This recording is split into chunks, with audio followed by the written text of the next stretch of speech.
4 years back, I inhabited an incredibly small one-room house with one of my closest friends. Due to financial constraints, we made do with a single bedroom. I slept on a cot in the living area, while my friend occupied the sole bedroom. This incident occurred during fall, as the weather was beginning to turn chilly. My friend had ventured off for a brief visit to his sister, leaving me alone in the house. It was a weekend, affording me the luxury of relishing the spaciousness of the place, sans the usual cramped quarters. Not that I disliked his company, but the reprieve from the confines of our tiny abode was a welcome change.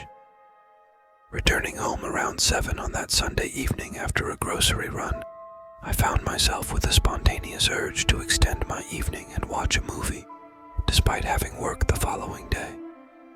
Settling onto the couch, I delved into the film for nearly an hour, until a faint knock echoed from the hallway. Peering around, I detected nothing amiss, and dismissed it as a mundane house noise, resuming the movie without much thought. In the ensuing half-hour, the silence prevailed, and the earlier knocking faded from my attention entirely. As the credits rolled, I refilled my water bottle and headed back to the futon, converting it into a makeshift bed where I nestled down for the night. I drifted into slumber while on a call, succumbing to sleep around 11 o'clock. As I stirred awake, my eyes struggled to focus, and my vision remained hazy. Unclear about the reason for my awakening, I sensed it was still late at night.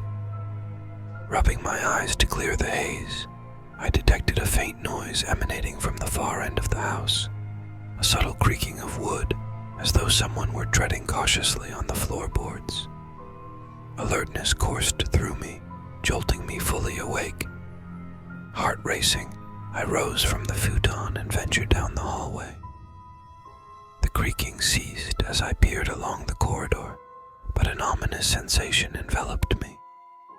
Advancing further, I arrived at the door to my friend's bedroom, leaning against it to listen intently.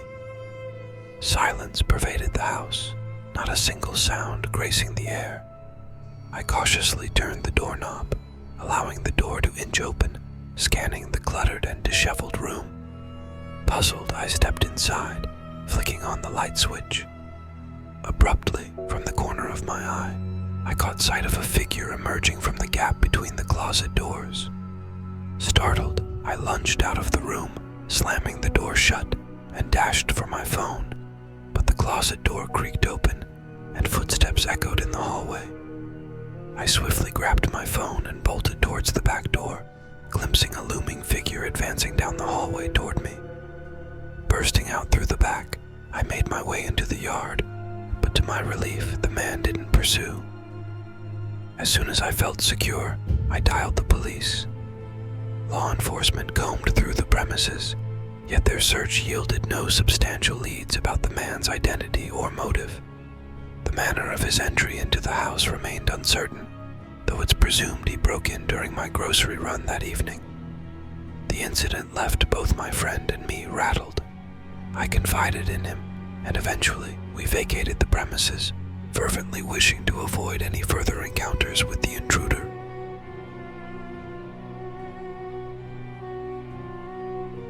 When I was 20, I bought my first home, opting for a peaceful countryside setting over the bustling city life of my previous apartment. Settled in a ranch-style house, the area was serene with a few neighbors who, much like me, cherished their privacy. My house had a single floor featuring a basement and the main level. Positioned at the rear, the master bedroom overlooked a small backyard, offering a serene view of nothing but forest beyond. The basement, being below ground, had a unique exterior entrance, bifold steel doors that slid apart, leading down to a standard-sized basement entry door. Typically, I leave the Bilco exterior door open during the warmer months for easy access to the basement from the backyard. However, in winter, when basement access isn't necessary, I secure and lock the door, sometimes even in the fall. For the first 2 years others, everything was tranquil and serene. I'd venture into the forest behind the house for hunting, or simply relish the quiet. Weekends meant waking up early, opening the garage door at sunrise, and enjoying the entire day without any unexpected visitors. My work demanded 12-hour shifts with alternating night and day schedules, which often disrupted my sleep routine. Adjusting from night shifts to days was always challenging. I'd either sleep too much or not enough. Despite this, having a set work schedule made planning my days off in advance a welcome relief. On a particular December night, I had just completed 3 consecutive night shifts. Transitioning back to sleeping at night on my first day off was tough, but crucial to adjust for the upcoming day shifts. That first night of the snowfall, I typically slept deeply. By around 5 p.m., snow had been falling since dusk, blanketing the ground with several inches. By the time I turned in around 11 p.m. within an hour, I'd slipped into a slumber. It was roughly 3 a.m. when I stirred, the house enveloped in absolute silence. In the dark, I lay there, hoping to drift back into sleep soon. But after 2-3 minutes, a loud knock rattled just outside my bedroom window. I recognized the sound of someone attempting to open the locked basement door. Leaping from bed, I dashed down the lengthy corridor to the far end of the house, where a sliding glass door and switches for outdoor floodlights were situated. Flipping the switches, I peered through the glass toward the basement's Bilco doors. No one was in sight. Upon closer inspection, I spotted fresh tracks in the snow, leading from a nearby forest path directly to the basement door. There was no snow disturbance around the door handle, indicating recent attempts to open it.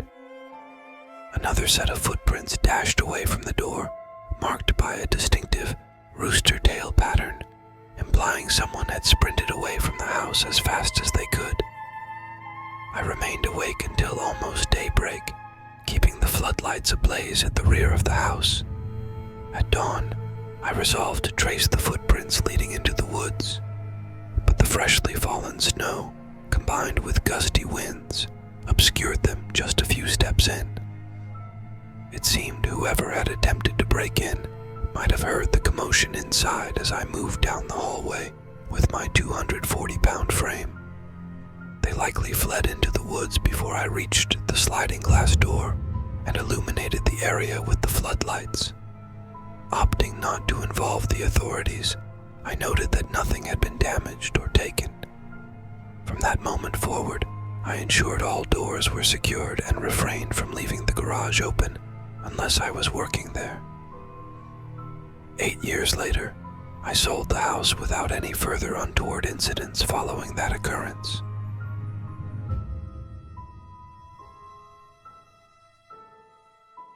When I was 16, I resided with my parents in a typical suburban house. They were frequent travelers, often for both work and leisure, leaving for extended periods throughout the year. During their absences, which could last anywhere from a few days to a whole week, I stayed home, managing the house on my own. It was a routine I grew accustomed to and sometimes found enjoyable. In their 6-day absence, I found myself venturing out for food nearly every evening. On the second night, I indulged in a marathon session of video gaming on the computer that lasted nearly 4 hours. On a Friday night, I stayed up late, relieved that I didn't have any pending homework. Around 8:15, I realized I hadn't eaten, so I took a break and drove to a nearby sandwich shop. Approaching closing time, I didn't anticipate a crowd, but there was one man at the counter, seemingly waiting for his order. After placing mine, I joined him in line.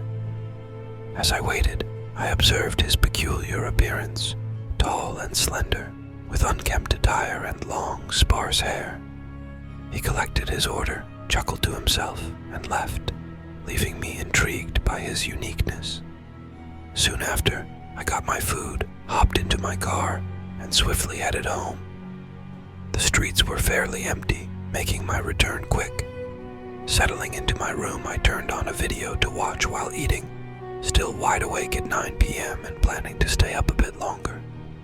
Suddenly, a faint noise emanated from downstairs, catching my attention and causing me to pause the video. I rose and leaned into the corridor, straining to catch any noise, yet all remained silent. At that moment, the source of the sound remained a mystery. It had been so fleeting and untraceable, leaving me unable to pinpoint its origin. Despite my assumption that it was probably inconsequential, I felt the need to verify.